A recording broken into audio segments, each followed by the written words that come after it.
Okay, everybody, here's Friday's lesson. Now you get to look at my fingers. Go ahead and in your comp books, write down the learning target today. We're going to evaluate. So solve some expressions using the orders of ops, the orders of operations,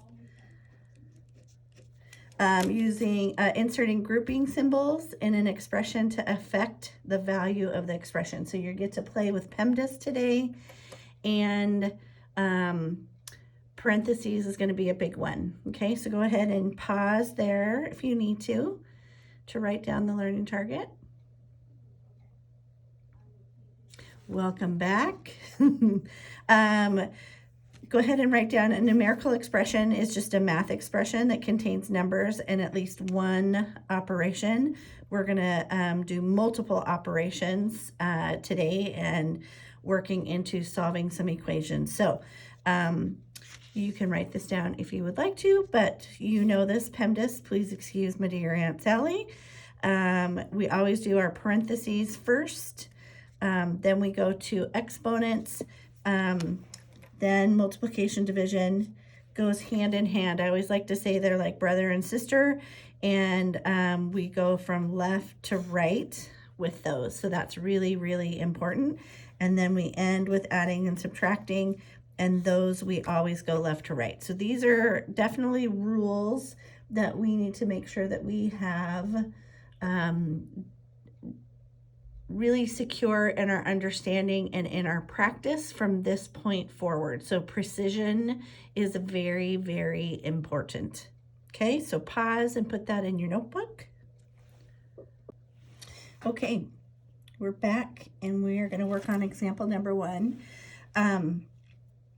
using PEMDAS. I'll put it up here for this one. So first we're going to do parentheses. These are brackets. They are considered parentheses, just more sophisticated. We need to focus in here first, and we're going to ignore this part. Within these brackets, we have another set of parentheses. So we're actually going to do that step first. As we are moving forward into more sophisticated work, want you to write down the whole equation on the steps. So this is, and today we'll even do this. This is step 1. We're moving to step 2. All of this comes down 1/2 times 4 squared. Boop, boop, doop. 3.6 divided by 9/10 is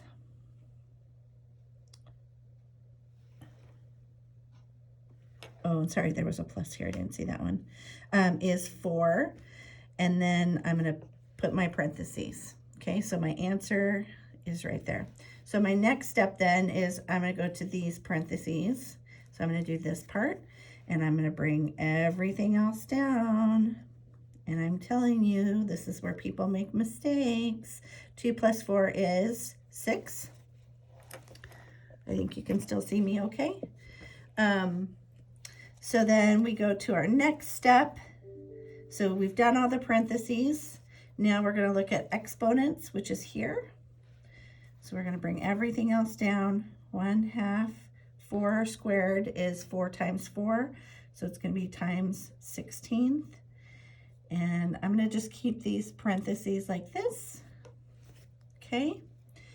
And we haven't talked about this, but anytime a number is touching a parenthesis like this, you can assume that that's the same as doing multiplication. Oftentimes you might see this. That means 2 times 2. Okay, so we don't have any more exponents. Now we're going to look at multiplying and dividing. Well, we have a multiplication here, and we have a multiplication here. So we have to go from left to right. Okay, so we're going to do this step right here. So 1/2 of 16, I know that you know it's 8, but you could also do it this way. We like our cross canceling. Doot, doot, doot, doot, doot. And then the last step in this would be 8 times 6.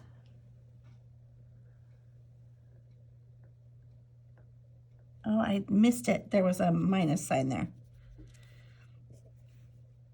8 minus 6. How did I miss that?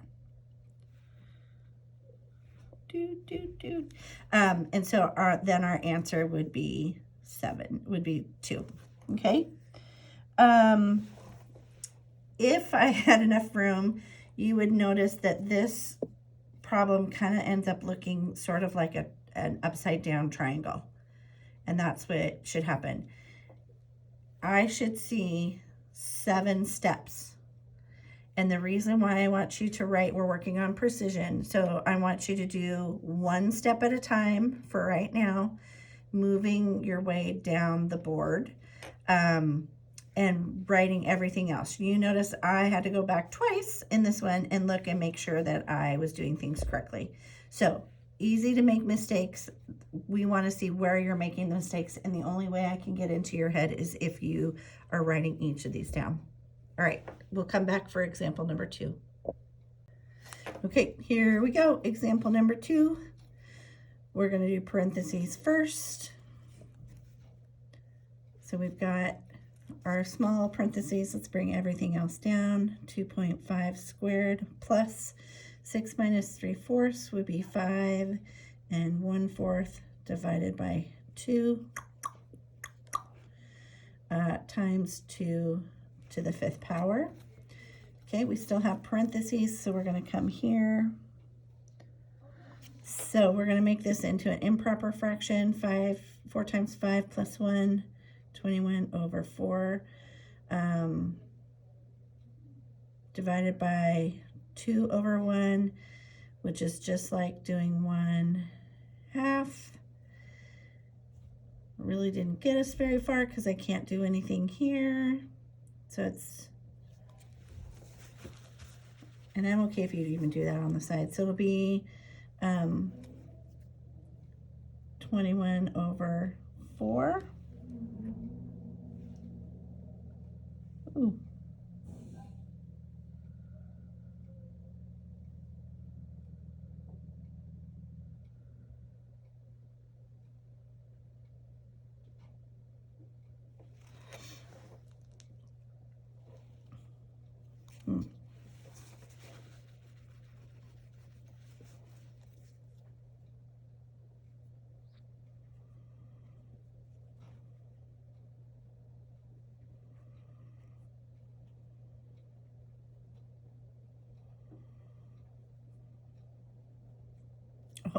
Over 8. So that would be 2 and 5/8. Boy, Miss Crumsick's got to wake up. Okay, parentheses, parentheses. Bring everything else down.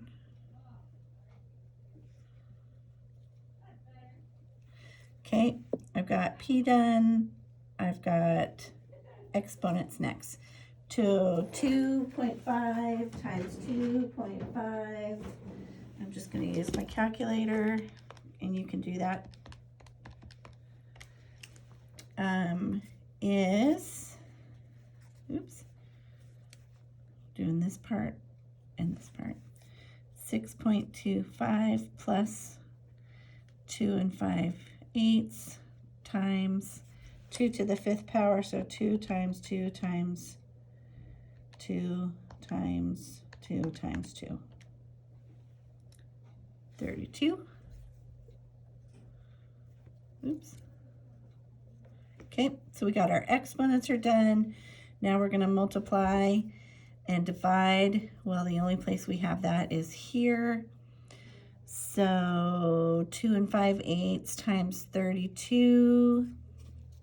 I'm going to do this all on the side. 16, 21/8 times 32 over 1, 484. Is that correct? Yep. So we can come back over here. This is 84 plus 6.25. Now we're on to the adding and subtracting. So now I can do that. And I get 90 and 20. hundredths. That's a lot. Sometimes I like to circle my answer too. Notice how I took my time. I might do some notes over on the side so I can keep this part clean. And here's a good example of where you can kind of see it looks like that triangle. And it's because I keep all of my work safe. All right. We'll do one more in your notes and then you can go to your homework. Okay, welcome back. Example number 3. Do we have any parentheses? Nope. Do we have any exponents? Nope. Do we have multiplication and division? Yes, we do. We need to start right here. I'm just gonna change that 3/4 into 0.75. So 33 times 0.75 is 24.75 plus 7 minus 40. Okay, do I have any more multiplication here? Nope. I have addition and subtraction. I have both of those, but I have to go left to right. So I'm going to start here first. 40 minus 7 is 33. Bring everything else down. 24 and 75 hundredths. So now my answer, I can do this one. I know I'm 75 hundredths. 57 and 75 hundredths. Okay. You are going to do page 141 and 142, numbers 13 through 31, and then the answers will be on as a separate document for you to check. And then I will see you on Tuesday. Okay, welcome back. Oh, actually, this is Tuesday. This is for Wednesday. Whatever that date is, so you can fix that. I forgot we had Monday off. So we are working on lesson 3-4, topic 3, lesson 4. We're going to write algebraic expressions using a model to pattern and word phrases, and we're going to be able to describe variables with situations that we don't know. So you're going to write some notes starting now. Go ahead and pause and write your learning targets and your success criteria down. Okay, you should have that done.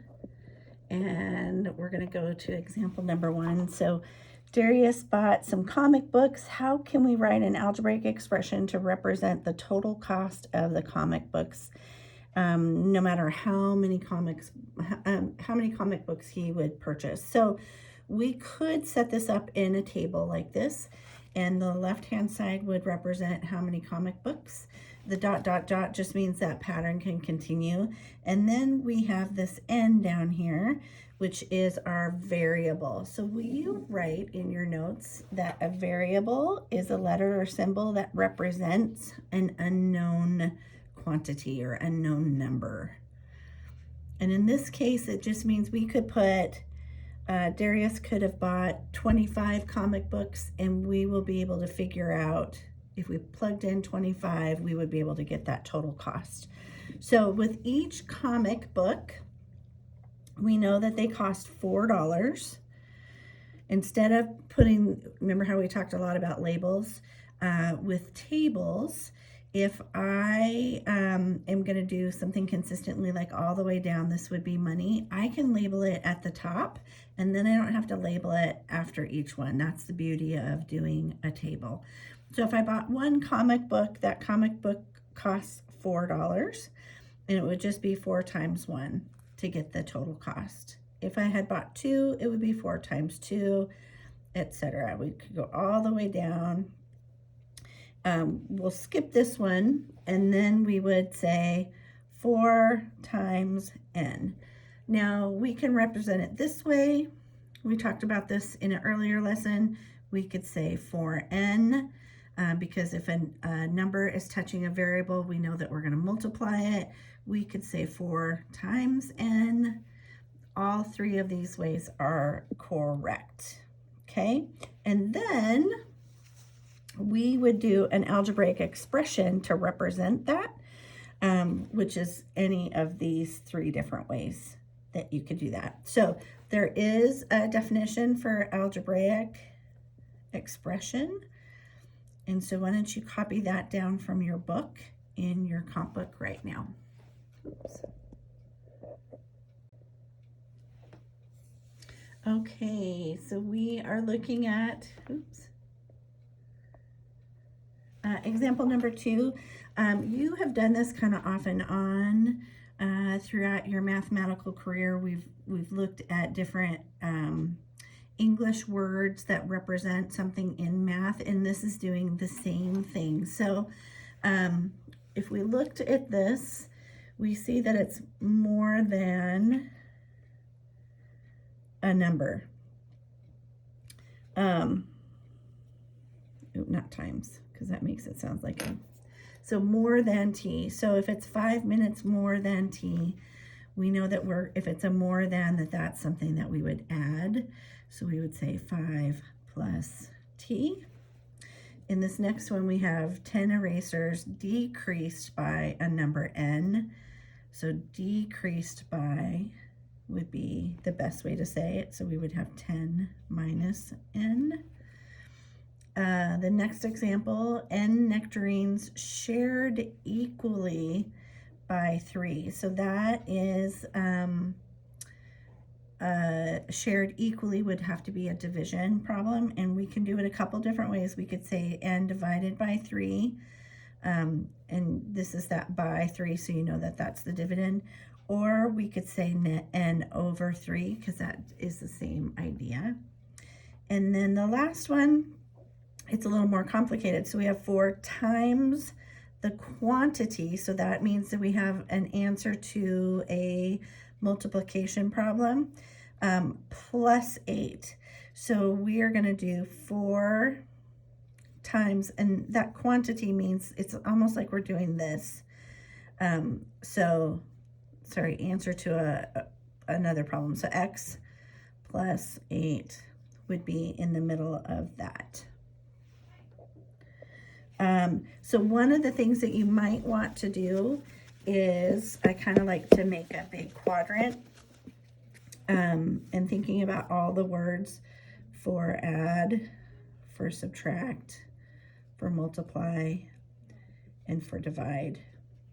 And you might want to put that in the back of your journal, and so you know that it's more than, we know it's plus, increased, all those things that you would deposit, because when we talk about money, we deposit. Subtraction, you would have less than, you would have decreased, you could have minus, subtract, I guess you can do add too. If I deposit money, then you can say spend money, or other things that we do in our bank book. Divide, you could have quotient, which means it's the answer of a division problem. Per is another one that often means division. Multiplication is times. What else? There's some other ones that you could, so just start adding different words in that you know would help you to figure those things out. Okay. Okay, in example number 3, a couple more terms that you want to write down. So term in math means it's an expression that's separated by a plus or a minus sign. In our book on page 147, it has 12t plus r divided by 2 minus 19. That would have 3 terms, because they would have, you have 12r you have r divided by 2, and you have minus 19. So it's like, here's a chunk that you have to do, here's a chunk that you have, and here's a chunk that you have. So each of those would be a term. And then a coefficient is the same idea. It's something that you're multiplying by. Oh, I didn't need to erase that. So if we have 12r plus r over 2 minus 19, the 12r is going to be a coefficient because we are multiplying 12 times r. And then a fraction is also, we've talked about this, a division. And so this one would not be a coefficient. It's actually a quotient because it's a division. It's like saying r divided by 2. So this is your dividend,